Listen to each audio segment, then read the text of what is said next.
صلی اللہ علی محمد صلی اللہ علیہ وسلم۔ بسم اللہ الرحمن الرحیم۔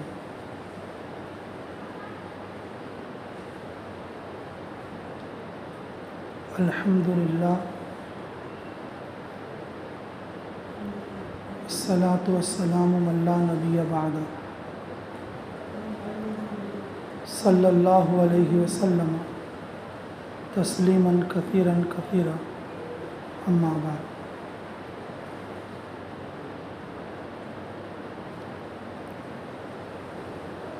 اللہ رب العزت ہمارے لیے روزہ جیسی نعمت عطا فرمائے۔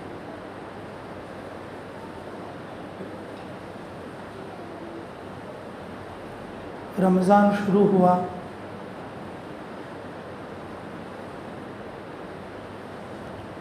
بہت سارے لوگوں نے روزہ رکھا۔ اللہ تعالیٰ روزہ رکھنے والوں کے روزوں کو قبول فرمائے۔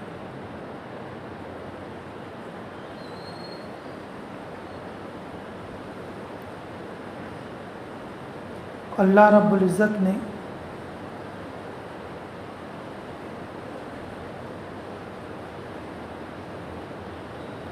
روزے کے تعلق سے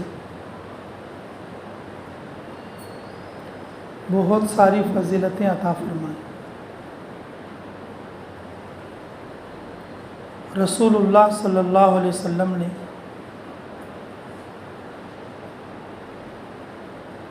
روزے کے تعلق سے بہت ساری فضیلتیں ارشاد فرمائیں۔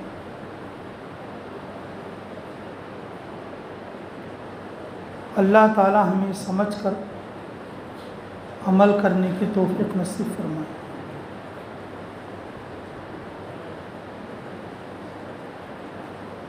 جب آدمی روزہ رکھتا ہے تو اس کا معدہ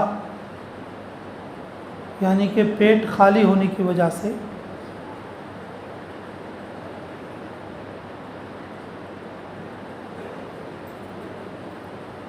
منہ سے ایک قسم کی بدبو ظاہر ہوتی ہے۔ فرمایا رسول اللہ صلی اللہ علیہ وسلم نے، وہ جو روزہ دار کی جو منہ کی بدبو ہے اللہ تعالیٰ کے نزدیک مشک سے بھی زیادہ پسندیدہ ہے۔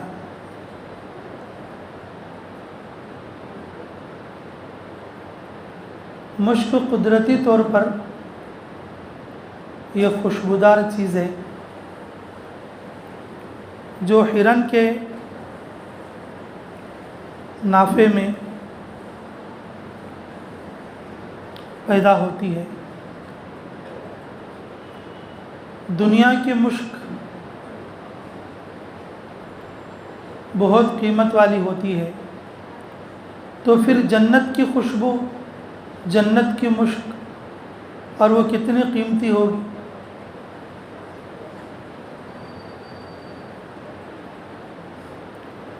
ساری خوشبوؤں میں اچھی خوشبو مشک مانی جاتی ہے، قیمتی مانی جاتی ہے، تو پھر جب جنت کی خوشبو اور کس درجہ بلند ہوگی۔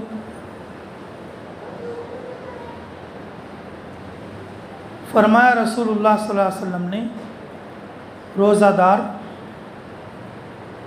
جب روزہ رکھتا ہے معدہ خالی ہونے کی وجہ سے اس کے منہ سے جو بدبو ظاہر ہوتی ہے، اور وہ بدبو اللہ تعالیٰ کے نزدیک مشک سے بھی زیادہ پسندیدہ ہے۔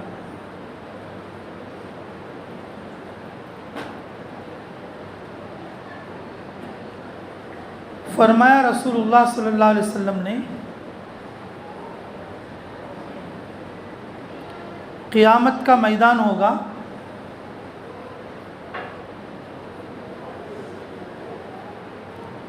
اللہ رب العزت جہنم کو اجازت دیں گے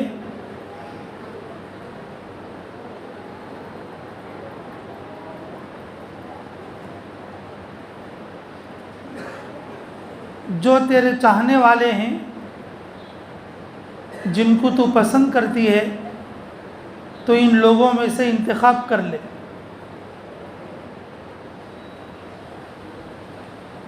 اس کی شکل جو بھی ہو، جہنم میدان حشر میں سے لوگوں کو چن چن کر نکالتی رہے گی۔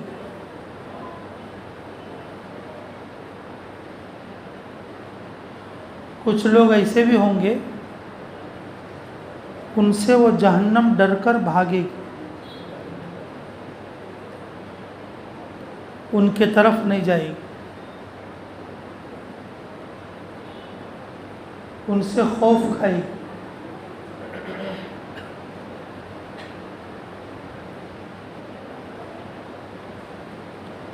تیرے چاہنے والے لوگ ادھر بھی ہیں، تو ادھر کیوں نہیں چلتی؟ تو جہنم کہے گی۔ اس طرف کچھ روزہ دار ایسے بھی ہیں کہ جن کی منہ کی بدبو اللہ کو پسند ہے، اور اس کی منہ کی بدبو سے مجھے ڈر لگتا ہے کہ میں اس کے سامنے جاؤں تو میں ٹھنڈی ہو جاؤں گی۔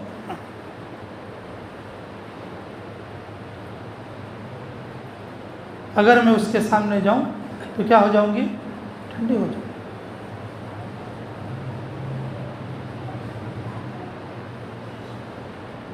کہ جہنم اس کی طرف آگے نہیں بڑھ سکے۔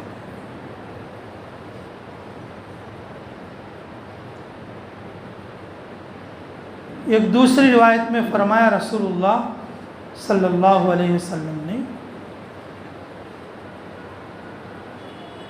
بعض بندے بعض گناہوں کی وجہ سے جہنم میں چلے جائیں گے، بعض بندے بعض گناہوں کی وجہ سے جہنم میں جائیں گے، اور جہنم میں جانے کے بعد جہنم کی آگ ان کو نہیں ستائے گی، جہنم کی آگ ان کو نہیں جلائے گی، جہنم کی آگ ان کو نہیں جلائے گی۔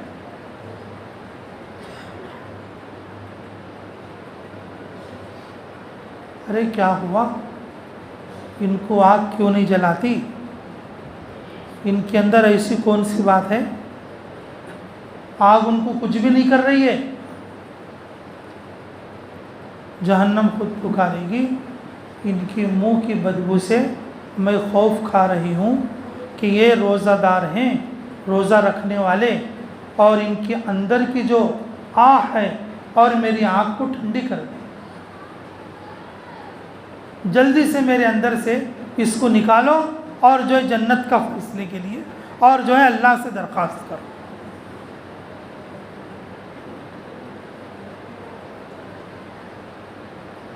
تو میرے عزیزو، روزہ یہ اللہ کی بہت بڑی نعمت ہے۔ روزہ رکھنے والے رمضان کے اندر بہت مبارک لوگ ہیں۔ اللہ رب العزت نے روزہ داروں کے لیے خود بدلہ ہیں، اور روزہ داروں کے لیے سمندر کی مچھلیاں اور جنگلوں کی ساری مخلوق، رینگنے والی، پانی میں تیرنے والی، ہوا میں اڑنے والی، چار پائی پہ چلنے والی، اور 4 سے زیادہ پیروں پر چلنے والی ساری کی ساری مخلوق روزہ داروں کے لیے مغرب کے وقت میں دعائے مغفرت کرتی، مغرب کے وقت میں دعائے مغفرت کرتے۔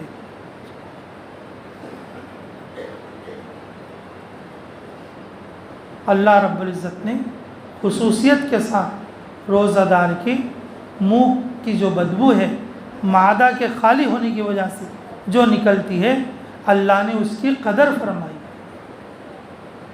اللہ نے اس کی قدر فرمائی۔ حکماء فرماتے اگر کوئی آدمی اتنا کھا لے کہ دن بھر اسے کھٹی ڈکاریں آ جائیں تو پھر وہ جو ہے منہ کی بدبو نہیں مانی جائے گی. وہ تو اس کا معدہ خالی ہونے کی وجہ سے نہیں، زیادہ فل ہونے کی وجہ سے اور منہ سے بدبو آ رہی ہے. زیادہ فل ہونے کی. روزے کا مقصد اس وقت میں حاصل ہوگا تو سحری بقدر ناشتے کے کم کیا جائے، بقدر کھانے کے کم کیا جائے، اور دوپہر کے بعد اس کا معدہ اور بالکل خالی ہو جائے. یہ نہ ہو کہ سحری تو کھایا تھا صبح میں اور مغرب کے وقت میں کھٹی ڈکاریں آ رہی ہیں، گویا کہ ابھی اندر کا ہضم ہی چھوا نہیں، اور پھر مغرب میں فل کر دے گا، پھر مغرب میں فل کر دے گا لوڑ کر.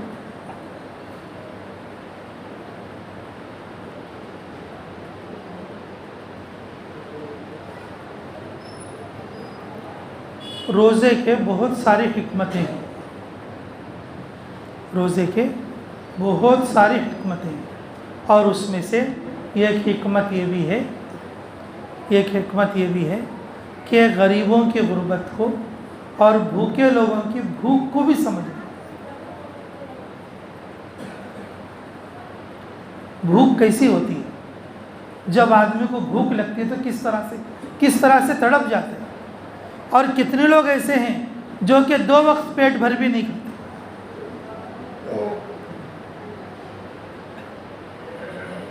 غریبوں کا غم، غربت کا درد، بھوکے لوگوں کا احساس پیدا ہو.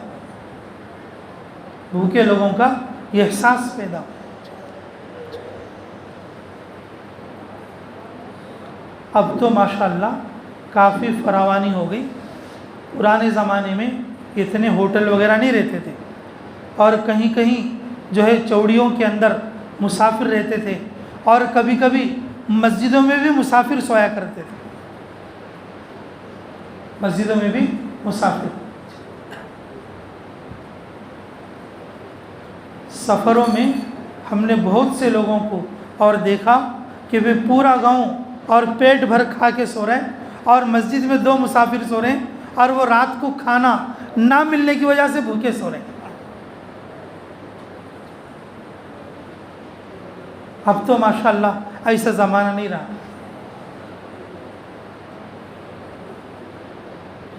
بہت سی مرتبہ ہم نے خود نے لوگوں کو دیکھا. روزہ غمخواری کا مہینہ ہے، اور غمخواری کا مہینے کا مطلب یہ ہے کہ ہم اپنے علاوہ جو غریب لوگ ہیں ان پر خرچ کریں، اور ان کی غربت کو پہچانیں، اور ان کی بھوک کو پہچانیں.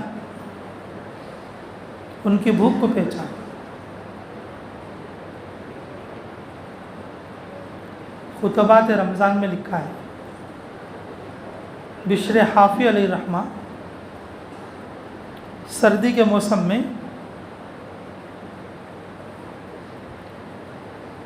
سردی میں ٹھٹر رہے، سردی لگ رہی، کانپ بھی رہے.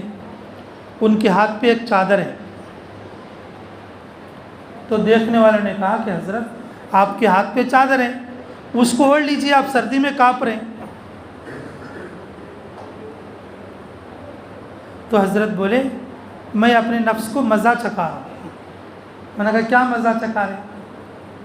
کہ دنیا میں بہت سارے غریب لوگ ہیں کہ ان سب کو ہم چادر نہیں دے سکتے، ان سب کو ہم سردی کا سامان نہیں کر سکتے، تو کم سے کم تھوڑا وقت ان کے مساوات میں اور ان کی برابری میں تھوڑا وقت گزر جائے.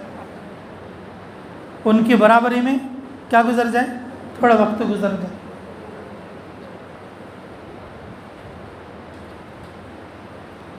بعض دنیا دار لوگوں نے بھی اللہ والے بزرگوں کا جو ہے کہ مشابہ کیا کہ بھائی آپ اوپر کرتا کیوں نہیں پہنتے؟ نے کہا میرے ملک میں ایسے غریب لوگ ہیں کہ جن کو میں کرتا نہیں پہنا سکتا، وہ ننگے ہیں، اور اس لیے بھی میں نے کرتا پہننا چھوڑ دیا. لیکن میرے نبی محمد الرسول صلی اللہ علیہ وسلم کی سنت نرالی ہے۔ آپ صلی اللہ علیہ وسلم ایک چادر میں پوری زندگی گزارتے ہیں، ایک چادر میں وہی چادر بچھونا اور وہی چادر اوڑھنا۔ گرمیوں میں اور اس کو 2 دھوری بچھانا اور 2 دھوری اوپر اوڑھ لینا، اور سردیوں میں اور گرمیوں میں اور جو 4 دھوری کر کے اس کو بچھا دینا اور اس کے اوپر سو جانا۔ سردیوں میں 1 دھوری یا 2 دھوری بچھانا اور 2 دھوری اوپر سے اوڑھ لینا۔ رسول اللہ صلی اللہ علیہ وسلم کبھی صرف نیچے کی لنگی باندھے ہیں اور کبھی نیچے کی لنگی باندھ کر اور اوپر کا کپڑا بھی اوپر کی چادر بھی اوڑھے ہیں، اور کبھی رسول اللہ صلی اللہ علیہ وسلم اور جو ہے مصری اور بلکہ ترکی عبا بھی پہنے ہیں، اور کبھی یمن کی چادر بھی ڈالے ہیں۔ رسول اللہ صلی اللہ علیہ وسلم کی سنت غریبوں کے ساتھ ملتی ہے اور امیروں کے ساتھ ملتی ہے۔ غریب ہیں تو سادہ پہنو، آپ امیر ہیں تو اچھا پہنو۔ جب کسی دوسرے کو دو تو بھی اچھا دو، اگر کسی دوسرے کو دو تو بھی اچھا دو۔ اپنے پہننے کے لیے بہت اچھا ہے اور دوسروں کو دینے کے لیے کچا ہے۔ اللہ ہمیں معاف فرمائے۔ میرے عزیزوں، یہ جو رمضان ہے غم خواری کا مہینہ ہے، غریبوں کی غربت کو سمجھنے کا اور پیٹ کی بھوک کو یہ سمجھنے کا مہینہ ہے کہ رمضان میں جو لوگ روزے رکھ رہے ہیں کہ بہت مبارکباد ہیں وہ لوگ، اللہ تعالیٰ سب کے روزوں کو قبول فرمائے۔ جو لوگ روزے نہیں رکھ رہے ہیں،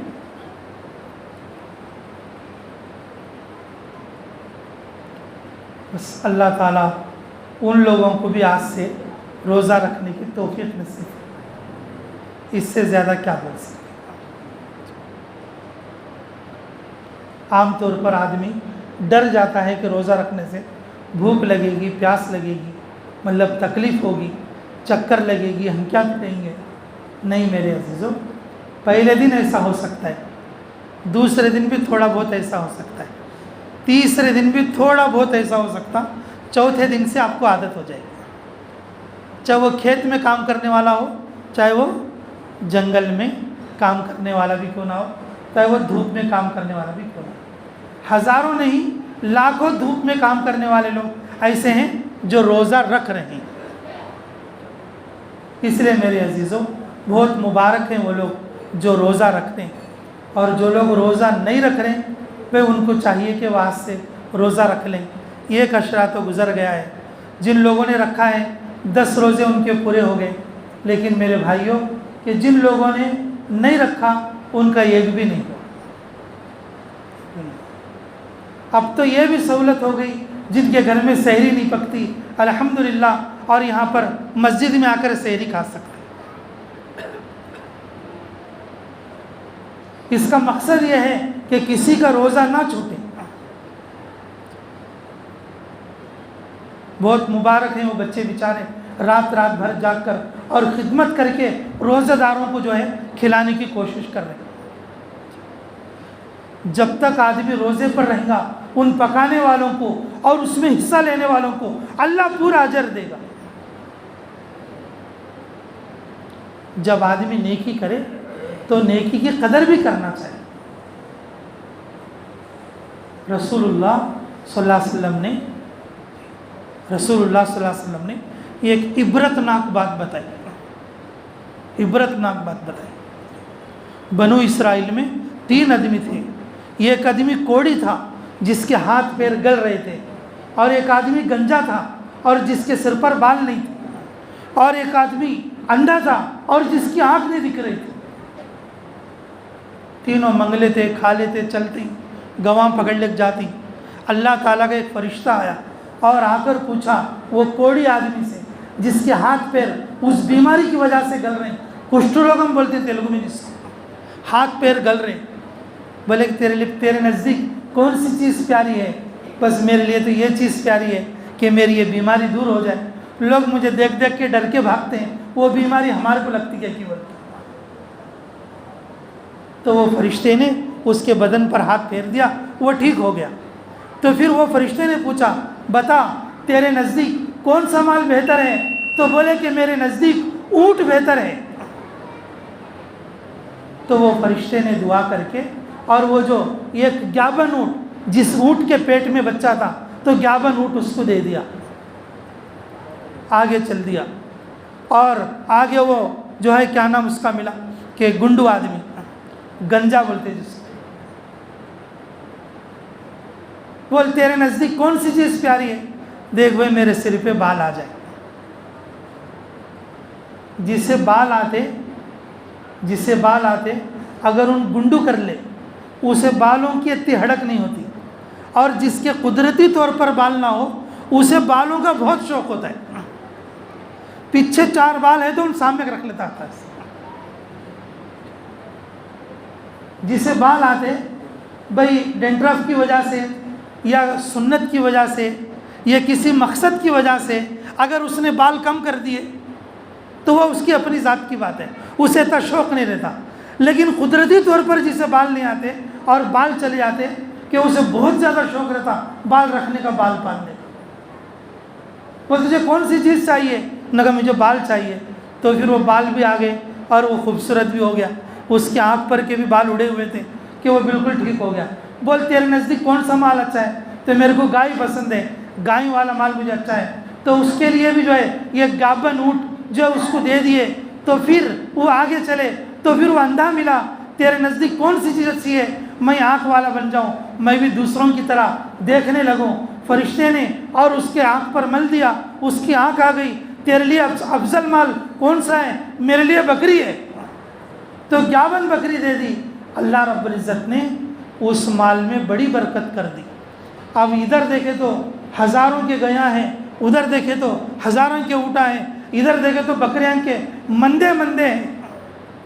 اب آیا ایک وقت، رمضان کے سر کا بولو، ایک وقت آیا، وہ فرشتہ وہی شکل میں آیا، پہلے آ کو دعا کریا تھا نہیں، ہاں شکل بدل کو آیا تو پھر پہچانتا کہ نہیں کی بول کے وہی شکل میں آیا۔ آ کر کیا بولا؟ سب سے پہلے وہ کوڑی آدمی کے پاس گیا، بھائی میں مسافر ہوں، مجھے ایک جگہ سفر کر کے جانا ہے کہ میرا مال جو ہے ادھر ادھر ہو گیا ہے، کہ کچھ انتظام کرے گا تو ایک اونٹ دے گا تو میں اس کو سواری کروں گا۔ بولے کہ نہیں دور ہو جا، کیا کہ منگیا تو 4 آنے 8 آنے منگنا، پورا ایک اونٹ دے کو پوچھتے کیا بول تو بھی؟ ارے ہو بھائی یہ سب تیرے کو اللہ سے نہ دیا، پہلے تو کیسا کوڑی تھا، اللہ نے مال دیا تجھے برکت دیا، تو کہیں کیسا کرتا؟ نہیں میرے دادا بھی مالدار تھے، میرے پڑدادا بھی مالدار تھے، میں کہاں غریب تھا، میں تو خاندانی رئیس ہوں۔ بیچ میں مال آیا تو یہ چیز آتی کہتے ہیں، پہلے سے جو مالدار رہتے وہ ایک حساب سے آتے رہتے بیچارے، کرندے نہیں کرندے گوشے چلتا رہتا، جو بیچ میں آتا نا یہ زیادہ اچھلتا، میرے تو والا کون نہیں بول لیتا رہتا، پہلے کیا کرے اسے معلوم ہوتا ہے تو بھی بھول جاتا۔ میں بھی مالدار، میرا باپ بھی مالدار، میرا دادا بھی مالدار، خاندانی رئیس ہوں میں۔ تو وہ فرشتہ بولتا اچھا اب تو تیرے دادا کتنے بڑے مالدار ہیں کی، پھر اللہ کرے تمہیں ویسے ہو جاؤ۔ بولے تو پھر وہ چپا آ گیا ہاتھ، کیا آ گیا پھر؟ اب دوسرے کے پاس ہے، گنجے کے پاس، کہ بھائی اس طرح سے میں مسافر ہوں کہ اس طرح سے مجھے جانا ہے۔ نہیں کیا بھی بولوں، چمڑی جائے لیکن دمڑی نہ جائے، چمڑی جائے لیکن دمڑی نہ جائے۔ تو کیا ہم نے بولے نہیں بڑی محنت سے میں کر کے کمالے سے چیزیں ہیں۔ ارے نہیں بھائی تو گنجا تھا، اللہ نے تیرے سر کو بال ہو گئے، اللہ یہ بکری دیا، اس بکری کی برکت سے تیرے کو اتنی ساری بکری آ گئی، اگر تو یہ اتنی ساری گائیں آ گئی تو یہ جو گائیں میں سے اگر ایک گائیں دے دے گا میں اسے بیچ کر اور تھوڑا سفر کر لوں گا۔ نہیں ایسا نہیں ہو سکتا، میں بھی مالدار، میرا باپ بھی مالدار، میں کیسا رہی ہوں، بچپن سے پیدائشی سے میں ہینڈسم تھا بہت، کون بولتا میں گنڈو تھا ان کو؟ آدمی آپ کا دیکھ لے کو اکڑ جاتا. پہلے کیسا تھا؟ پہلے کیا کرتا تھا وہ یاد نہیں رہتا آدمی. آپ کا دیکھ لے کو مرجھ جاتا اور وہ یہ سوچتا اب زندگی بھر میں ایسا چلتا ہوں. نہیں، دولت کبھی کسی کے پاس ٹھہرتی نہیں. دولت کبھی کسی کے پاس ٹھہرتی نہیں. یہ تو چل چلاؤ کی چیز ہے. آج ہمارے پاس ہے سب دوسرے کے پاس رہے. اور اس کی بہترائی یہی ہے کہ یہ چل چلاؤ میں رہے. چل چلاؤ میں رہے. یہ ایسا جاتا رہے گا ایسا آتا رہے گا. تو وہ فرشتہ بولا اچھا تو بھی مالدار ہے, تیرا باپ بھی مالدار ہے, تیرا دادا بھی مالدار ہے, اب تمہیں پہلے کتنے مالدار نہیں کی اب ویسا چھو جاؤ کو بولتا رہے. اب کیسے مالدار ہیں تھے؟ چپا ہاتھ کو ہے کیا تھا, سر کے بانا جاگو گنڈو ہو گئے.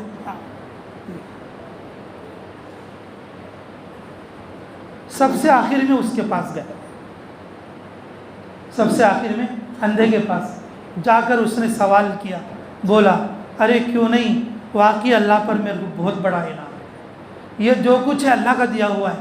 میں اندھا تھا اللہ نے مجھے سماکہ کر دیا, اور میں غریب تھا اللہ نے مجھے مال دے دیا. جو کچھ دیتا ہے وہ اللہ کی طرف سے دیتا ہے. تو ایک ہونا کا تو لے لے, دو ہونا کا تو لے لے, تجھے کتنا ہونا کا تو اتنا لے لے, تو کتنا چھوڑنا کا تو اتنا چھوڑ ڈال. تو کتنا چھوڑنا بولتا ہے کہ اور اتنا چھوڑ ڈال اور تو لے کے چلے جا. تو فرشتہ بولتا نہیں, میں تیرا مال لینے کے لیے نہیں آیا ہوں, یہ اللہ کی طرف سے امتحان ہے. اللہ تیرے مال میں برکت کرے. اب تو کتنا ہے کہ آگے تو اور بھی اتنا بڑھے گا. امتحان لے کر وہ چلے, امتحان لے کے چلے. لیکن میرے عزیزوں, دو لوگوں نے جو اپنے مال میں حق نہیں پہچانے, دو لوگ جو اپنے مال میں حق نہیں پہچانے, میرے عزیزوں اللہ نے ان کو اور جو پھر پہلے کی حالت پہ لے کر آیا. میرے عزیزوں رسول اللہ صلی اللہ علیہ وسلم نے یہ عبرت ناک بات اور ہم لوگوں کے لیے سمجھائی. اے میرے امت کے لوگوں, بنو اسرائیل کے لوگوں کی طرح تم خرچ کرنے میں کنجوسی مت کرو. اللہ کا دیا ہوا ہے, اللہ کی طرف سے تمہارے پاس آئے, تم کچھ خرچ کر لو, اللہ تعالیٰ تمہیں اور بھی بڑھ کر دے گا, اور بھی اس میں اضافہ کرے گا.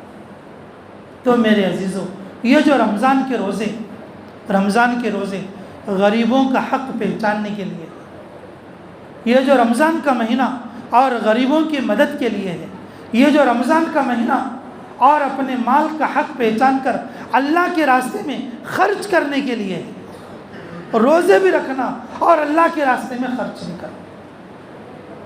کرو گے سب انشاءاللہ. میرے عزیزوں عام طور پر کہ زکوٰۃ کے لیے رمضان کا مہینہ تو فکس نہیں ہے, لیکن عام طور پر زکوٰۃ جو ہے کہ رمضان کو نکالتے ہیں, رمضان ٹو رمضان, لیکن زکوٰۃ کا پورا حساب کر کے نکالیں. عمومی طور پر تو اور یہ چیز سمجھانا مشکل ہے کہ جو لوگ زکوٰۃ نکالنا ہے اور کس کس طرح سے نکالنا ہے, تو اپنے قریب کے علماء سے اور جاننے والوں سے معلوم کر کے اور زکوٰۃ دینے کی اور زکوٰۃ جو ہے لگانے کی کوشش کریں. اور زکوٰۃ کا معنی یہ ہے کہ مال کو پاک کرنے والی چیز. زکوٰۃ کا معنی یہ ہے پاک کرنے والی چیز. زکوٰۃ سے مال پاک ہوتے ہیں, زکوٰۃ سے مال پاک ہوتے ہیں. اور جن لوگوں کی ترتیب رمضان کی ہے تو ان کو چاہیے کہ وہ رمضان میں زکوٰۃ کے ساتھ اور صدقات کے ساتھ اور غریبوں کی ہمدردی کے ساتھ اور اپنے مال میں حق پہچانے, اللہ کو راضی کرنے کی کوشش کریں. کرو گے سب انشاءاللہ. ہاں دیکھو یہ دو باتیں میں بتایا ہوں, اللہ مجھے بھی عمل کی توفیق عطا فرمائے, آپ لوگوں کو بھی عمل کی توفیق عطا فرمائے. جن کے روزے ہیں اور جنہوں نے روزے رکھے, اللہ ان کے روزوں کو قبول فرمائے. جن لوگوں نے روزے نہیں رکھا اب تک, بہت افسوس کا مقام ہے. افسی تو بھی روزہ رکھنے کی کوشش کریں. بہت فضائل ہیں روزے کے, بہت سارے جو ہے نعمتیں ہیں روزوں کی. جو روزہ رکھنے والے ہیں کہ پیٹ کو جو ہے اتنا نہ بھرے اور جتنا کہ کھٹی ڈکاریں آئیں, معدہ خالی ہونے کی وجہ سے اور اس کے اندر سے پیٹ کی بدبو ظاہر ہو, اس اعتبار سے وہی کم کرنے کی کوشش کریں. اور دوسرا میرے عزیزوں, غریبوں کے اکرام میں وہ ان کا حق پہچانتے ہوئے زکوٰۃ صدقے سے اور اپنے مال کو بھی خرچ کرنے کی کوشش کریں۔ یہ مال ہمیں اللہ کا دیا ہوا ہے، یہ ہماری محنت کی کمائی نہیں ہے۔ آدمی محنت کرے تو بھی اللہ کے دینے سے روزی آتی ہے، یہ ہمارا عقیدہ ہے۔ اگر محنت کرنے والے کو روزی ملتی تو پھر کولی کام کرنے والے کو زیادہ ملنا چاہیے، اونر کو کم ملنا چاہیے۔ کنٹراکٹ تو ایسا اللہ والا بندہ ہوتا ہے بغیر کرے بھی مزدوری لگا لیتا ہے۔ کنٹراکٹ کیا ہوتا ہے؟ بغیر کرے بھی کیا لگا لیتا ہے؟ 4 مزدور کام کر رہے ہیں لیکن 5 کی لگائے گا۔ یہ 5 کون بھی تو یہ کنٹراکٹ کا دھرم موسری کا تھا۔ اللہ دیتا ہے بھائی، یہ اسی میں رہ کر بھی کما رہے لوگ، محنت کرنے والا مزدور ہے۔ ہماری محنت مزدوری سے کمائی نہیں ہے، کمائی اور برکت اور روزی اللہ کی طرف سے آتی ہے۔ ہم یہ نہ سوچیں کہ یہ میری، ہم یہ سوچیں اپنے مال میں غریب کا حق پہچانے، اللہ ہمیں اور دے۔ اللہ سے لینے کا راستہ، مال میں برکت کا راستہ اللہ کے راستے میں خرچ کرنا ہے۔ تو میرے عزیزوں کہ جو لوگ روزہ نہیں رکھے وہ روزے سے، اللہ نے جس کو مال دیا ہے وہ خرچ سے رمضان میں جو ہے اللہ کو راضی کرنے کی کوشش کرو گے سب انشاءاللہ۔ اللہ تعالی ہمیں کہنے اور سننے سے زیادہ عمل کی توفیق نصیب فرمائے۔ جن لوگوں نے سنتیں نہیں پڑھی ہوئی سنتیں پڑھیں۔ دعا سے پہلے ایک اہم بات ہے، ماشاءاللہ رمضان قرآن کا مہینہ ہے۔ جس کو قرآن پڑھنا آتا ہے افضل یہی ہے کہ اپنا جو خالی وقت ہے وہ قرآن پڑھتے ہوئے گزارے۔ اگر جس کو قرآن پڑھنا نہیں آتا وہ آج نیت کر لے قرآن سیکھنے کی۔ مسجد میں مکتب بھی ہے، انفرادی وقت میں سکھانا چاہے تو بھی، اور امام صاحب تیار ہے۔ اگر جن لوگوں کو یہاں پر رہتے ہوئے وقت نہیں مل رہا ہے، آن لائن میں بھی بہت سارے استاد ہیں کہ وہ آن لائن میں بھی اور بالکل تجوید کے ساتھ پڑھانے والے استاد موجود ہیں۔ بشرطے کہ قرآن پڑھنے والا بنے، اور جو قرآن اچھی طرح سے پڑھنا جانتا ہے وہ تیلگو میں، اردو میں، اور اس کا ترجمہ بھی پڑھنے کی کوشش کرے۔ مفتی شفیع صاحب کی معرف القرآن نام سے ایک کتاب ہے اردو میں، اور تقریباً دوسری زبانوں میں نہیں ہے، اردو والے اس کو پڑھ سکتے ہیں۔ اور تیلگو قرآن میں عبدالغفور صاحب بول کے تیلگو کی قرآن ہے، اور جو ہے اس کو بھی پڑھ سکتے ہیں۔ جو لوگ قرآن شریف اچھی طرح پڑھنا جانتے ہیں وہ ترجمے کے ساتھ پڑھیں۔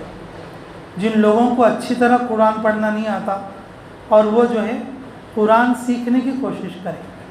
آسمانی ساری کتابیں رمضان کے مہینے میں نازل ہوئیں، اور ہمارا جو قرآن ہے وہ رمضان میں، اور جیسے روایت میں آیا ہے شب قدر میں، وہ کون سی بھی رات ہو، اللہ رب العزت نے لوح محفوظ سے آسمانی دنیا پر اتار دیا، اور 23 سال کی مدت میں جب جیسے ضرورت پڑی جبرائیل علیہ السلام کے ذریعے سے رسول اللہ صلی اللہ علیہ وسلم تک پہنچاتا رہا۔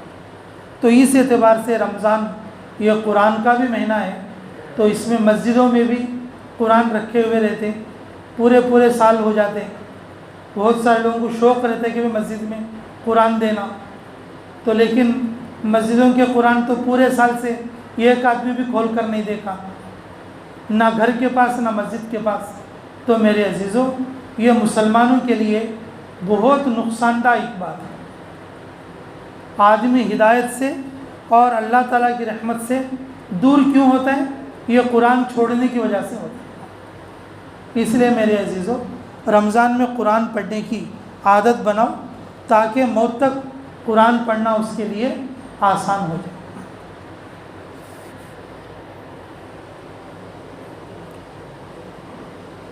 اللہم اغفر امت محمد صلی اللہ علیہ وسلم اللہم ارحم امت محمد صلی اللہ علیہ وسلم۔ اللہم انت السلام ومنک السلام تبارک یا ذا الجلال والاکرام۔ اللہم لا مانع لما اعطیت ولا معطی لما منعت ولا ينفع ذا الجد منک الجد یا ارحم الراحمین یا اکرم الاکرمین یا ذو القوة المتین یا راحم المساکین۔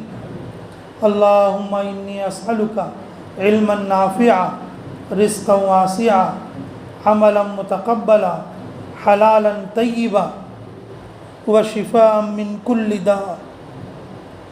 اللہم اعنی علی ذکرک وشکرک وحسن عبادتک۔ اللہم یسر لنا امورنا مع الراحة لقلوبنا وابداننا والسلامة في دیننا ودنیانا وکلنا صاحبنا فی سفرنا واتمس على وجوہ اعدائنا۔ اللہم حاسبنی حسابا یسیرا اللہم حاسبنی حسابا یسیرا اللہم حاسبنی حسابا یسیرا۔ اے اللہ ہمارے گناہوں کو معاف فرما، اے اللہ روزہ رکھنے والوں کے روزوں کو قبول فرما، جو لوگ روزے سے نہیں ہیں اللہ انہیں روزہ رکھنے کی توفیق عطا فرما۔ اللہ جو تراویح پڑھتے ہیں اللہ ان کی تراویحوں کو قبول فرما۔ اللہ جو لوگ تراویح نہیں پڑھ رہے ہیں اللہ اب تک تراویح پڑھنے بھی نہیں آئے اللہ ان کو تراویح پڑھنے کی توفیق نصیب فرما۔ اے اللہ کسی کو محروم نہ فرما، اے اللہ کسی کو اپنی رحمت سے دور نہ فرما۔ اے اللہ دیکھتے دیکھتے ایک عشرہ گزر گیا، اے پاک پروردگار رحمت کے فیصلے فرما، مدد کے فیصلے فرما، مغفرت کے فیصلے فرما، جہنم سے چھٹکارے کے فیصلے فرما۔ اے اللہ بقیہ رمضان کو اے اللہ روزوں کے ساتھ، تراویح کے ساتھ، اے اللہ صدقات اور خیرات کے ساتھ، تیری رضا کے ساتھ، قرآن کی تلاوت کے ساتھ گزارنے کی توفیق عطا فرما۔ اے اللہ حاضرین مجلس کی مغفرت فرما۔ اے اللہ حاضرین مجلس میں جو بڑی عمر کے لوگ ہیں اللہ ان کی عمروں میں عافیت کے ساتھ درازی عطا فرما۔ جو نوجوان ہیں اے اللہ نوجوان ہیں اے اللہ ان کی جوانیوں میں برکت فرما۔ اے اللہ ہدایت والے راستے پر چلنے کی توفیق نصیب فرما۔ اے اللہ مزدور کی مزدوری میں برکت عطا فرما، تاجر کی تجارت میں برکت عطا فرما، ملازم پیشہ کی ملازمت میں اے اللہ تو خیر عطا فرما۔ اے اللہ تو رحمت کے فیصلے فرما، کرم کے فیصلے فرما، نصرت کے فیصلے فرما، حفاظت کے فیصلے فرما۔ اے اللہ پوری امت کے اللہ خیر کے فیصلے فرما۔ امت میں لوگ جہاں کہیں پریشان آ لیں اے اللہ ظلم کا شکار ہو کریں اے اللہ تو سارے انسانیت کو، سارے مسلمانوں کو ظلم سے چھٹکارا عطا فرما، ظالموں سے بچاؤ عطا فرما۔ اے اللہ غریبوں کی فریاد رسی عطا فرما، اے اللہ مظلوموں کی مدد فرما، رحمت کی بارشیں عطا فرما۔ اللہ رحمت کی بارشیں عطا فرما، اللہ رحمت کی بارشیں عطا فرما۔ اللہ پوری امت کی طرف سے ہم استغفار کرتے ہیں، ہم معافی مانگتے ہیں، اللہ ہماری دعاؤں کو قبول فرما، امت پر رحمت کی بارشیں عطا فرما۔ اے اللہ امت پر رحمت کی بارشیں عطا فرما۔ اے اللہ مساجد کی حفاظت فرما، مراکز کی حفاظت فرما، خانقاہوں کی حفاظت فرما۔ اے اللہ حرمین شریفین کی حفاظت فرما، پورے عالم کے مسلمانوں کی حفاظت فرما، پورے عالم کی انسانیت پر امن عطا فرما۔ اے اللہ جہاں کہیں بھی ہیں مظلوموں کی مدد فرما۔ اے اللہ اس مرکز کو قیامت تک کے لیے آباد اور شاداب فرما۔ اے اللہ اس کے آباد کرنے والوں کی آل اولاد کو بھی آباد اور شاداب فرما۔ اے اللہ تو ہم پر رحم کے کرم کے فیصلے عطا فرما، اس رمضان کو عافیت کے ساتھ گزارنے کی توفیق عطا فرما، نفس اور شیطان کے دھوکے سے ہم سب کی حفاظت فرما۔ ربنا تقبل منا انک انت السمیع العلیم وتب علینا انک انت التواب الرحیم۔ اللہم صلی علی بدر التمام، اللہم صلی علی نور الظلام، اللہم صلی علی مفتاح دار السلام، اللہم صلی علی رسول کسر الاسنام، اللہم صلی علی خیر الانام اللہم صلی وسلم دائما ابدا علی حبیبک خیر الخلق کلہم برحمتک یا ارحم الراحمین والحمد للہ رب العالمین.